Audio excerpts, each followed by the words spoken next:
Great day to you, dear learner, who is watching right now.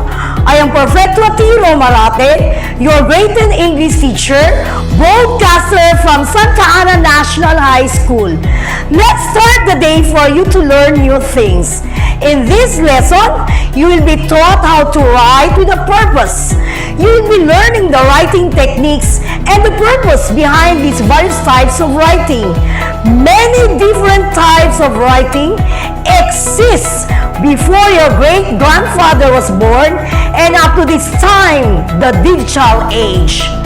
These words may vary in tone, genre, and type, but as pieces of writing, they have one thing in common, and that is the purpose.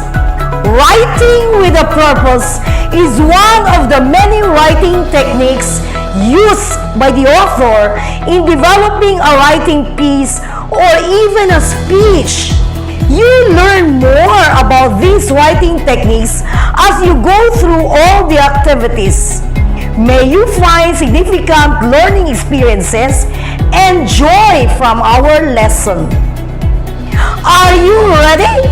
If you're ready, get your module in grade 10 quarter 3 module 2 and let's start the fun and learning now. Have you tried to write your own essay? That's great!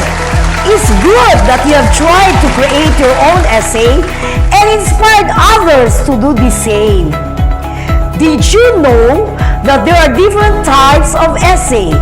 Can you name it? That's great!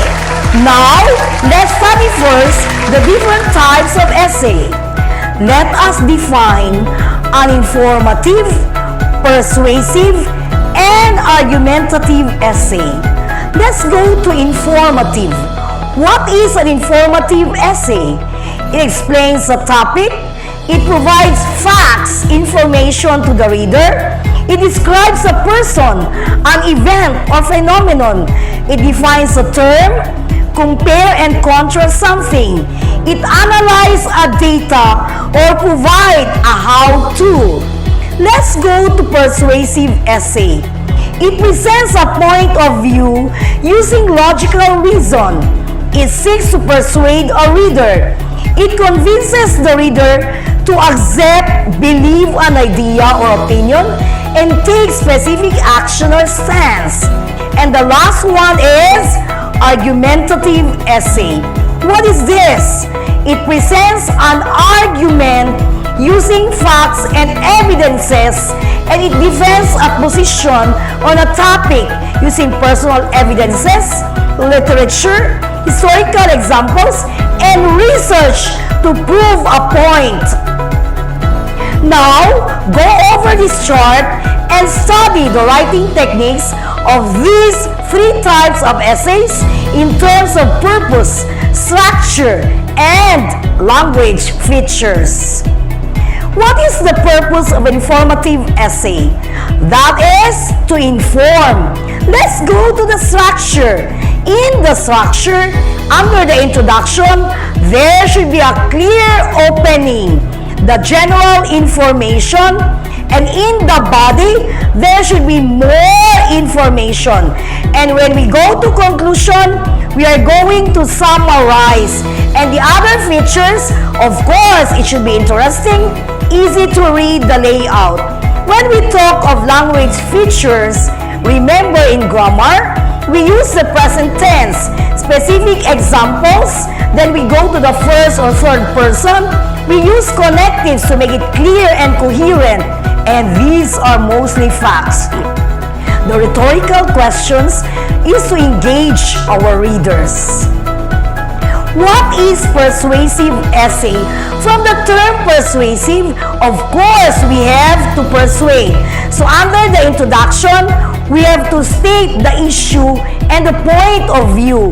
When we go to the body, it states the arguments with supporting evidences. And the conclusion is summing up and restating the point of view. Let's use the present tense, the first person. Let's go to logical connectives like therefore, because, and we addresses the reader, we use emotive language. These are the adjectives. Let's have the rhetorical questions. We can use the repetition. It can be short, dramatic sentences for impact. We review our similes and metaphor, and we use 3 words of similar meaning to emphasize a point like thrilled, excited, and happy. From the term argumentative, we have to argue. So in the introduction, our opening statement is to give an opinion. When we go to the body, these are the series of paragraphs which are arguments, and then we have the counter arguments. When we go to conclusion, these are the summary and the conclusion and the restating of opinion. We use present tense first person phrases to give own opinion. For the connectives, the sequence to structure the whole text, we can use firstly, secondly, or thirdly. When we talk of cause and effect to link points within paragraphs, we can use consequently, as a result, or therefore. For comparison, we can use however on the other hand, and the rhetorical questions to pose the issue and involve the readers. Go back to similes and metaphors and the exclamations to make dramatic points. Let's take a look at the example below. Let us analyze how the essay was developed by identifying the writing techniques used by the writer in terms of purpose, structure, and the language features. Let's visit the best teach. So the first person is I think. So basing on the pronoun I, that's first person. So I think my teacher the best in the world. So I would like to invite tourists from all over the world to visit my beach. You are quarantined to have a great time. That is our introduction using the first person. Let us address the reader. There are lots of reasons why you will have the time to go to the beach. To start with, my beach is only first few minutes away from an international airport, so you won't have to wait long to go there. That is addressing the reader. What are the emotive words, the connectives, and the list of 3 words? So next, you can relax in magnificent luxury or you save money happily because there's a huge variety of accommodation available from 5-star hotels to budget backpackers. Then we go to the connective word, which is finally. The beach shall deal with wonderful experiences with sparkling waves and pristine white sand fringed by shady palm trees. You can watch white sand dolphins, play with them, surf, swim. So these are the amenities. Let's go to short sentences with dramatic impact. My beach has a huge variety of things to do and places to stay. It's beautiful and easy to reach. See you there soon. So there is a dramatic impact. So you have now the introduction, the body, and the conclusion. Now that we have identified the writing techniques of the above text, what kind of essay is it? If you answered persuasive, you are correct. You can easily classify the writing techniques with the help of this charting data approach. Study the chart below. Visit the best beach. What's the purpose? That is to persuade. What is the structure? Under the body, we have the introduction. That is a 1-paragraph opening statement. When we go to the body, there are 3 paragraphs of points and evidences. And in the conclusion, you have 1 paragraph which convinces the reader. What language did we use? We used the first person I, the repetition on the beach, the best beach. And when you address the reader, you will have the best time. You can relax. You can watch whales. And the emotive word, magnificent, luxury, happy. And the words of three, pristine, white sand. For the connectives, you can use next and finally. And the short sentence is, see you there.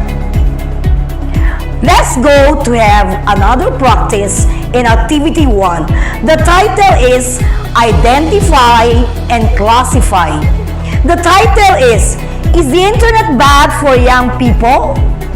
It is now easier than ever to access the internet, whether you use a computer, a phone, or tablet.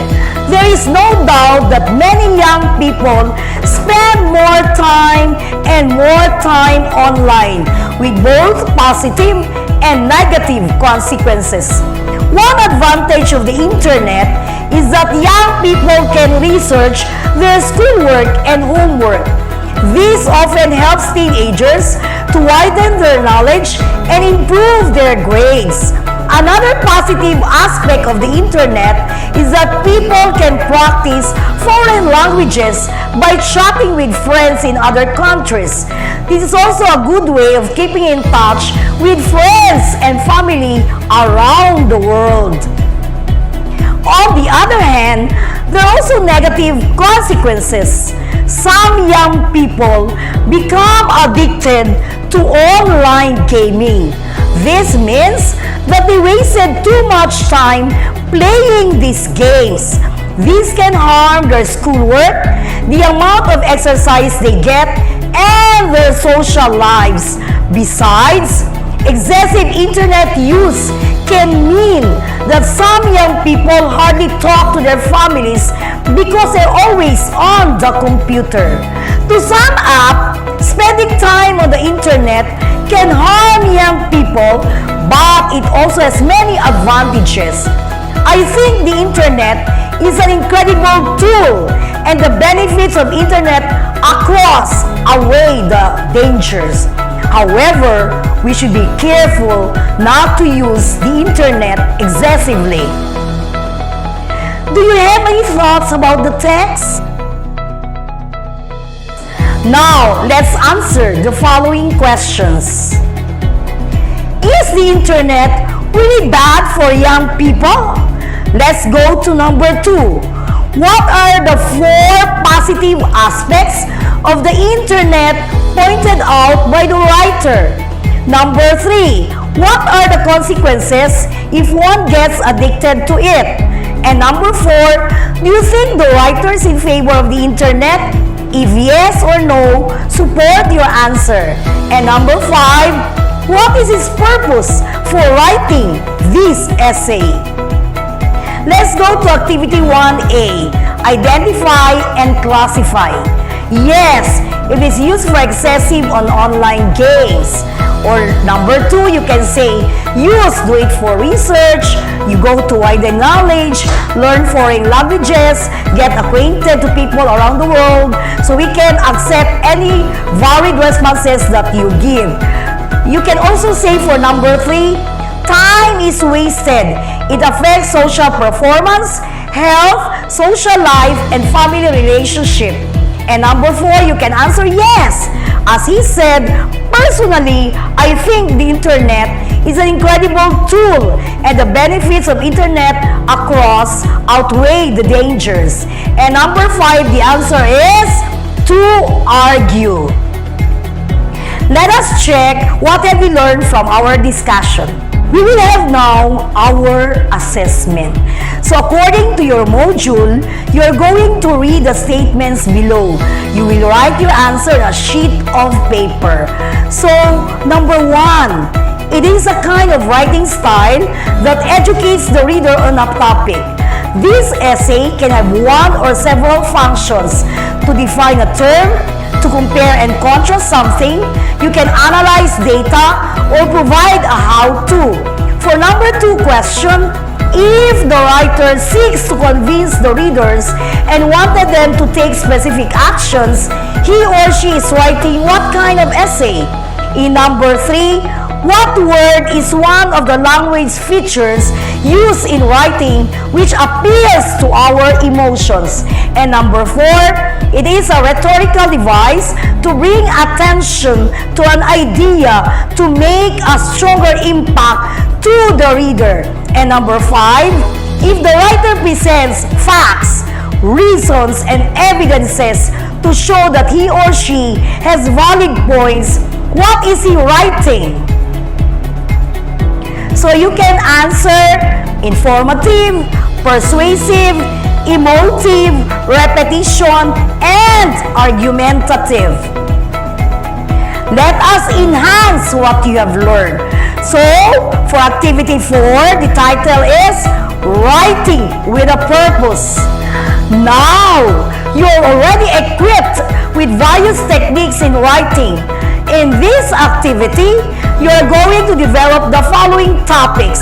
Your essay will be graded based on the rubric below. Check your work before you submit your essay. Number 1, what do you like to do during the quarantine period? How do you do it? Use an informative essay. For number 2, are fast food containers hurting the environment? Use persuasive essay. And number 3, is the coronavirus pandemic bringing you closer to your family? That's an argumentative essay. So let's go to the rubric. You check that in your module. You have the focus on details, the structure. So please read your module. What is the purpose, the language used, and of course, the functions.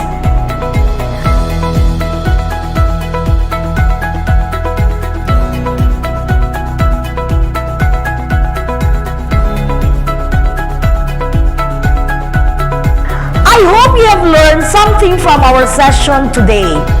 Always remember that learning the techniques and purposes of writing will help you communicate your message with clarity and ease. You must learn how best to write in a way that will capture your reader's attention and get your point across clearly. Thus, you're helping the reader understand your perspective on a topic. Alright, my dear students, it's time to head off. See you on our next lesson. I am Perfecto T. Romalate, your grade 10 English teacher broadcaster from Santa Ana National High School.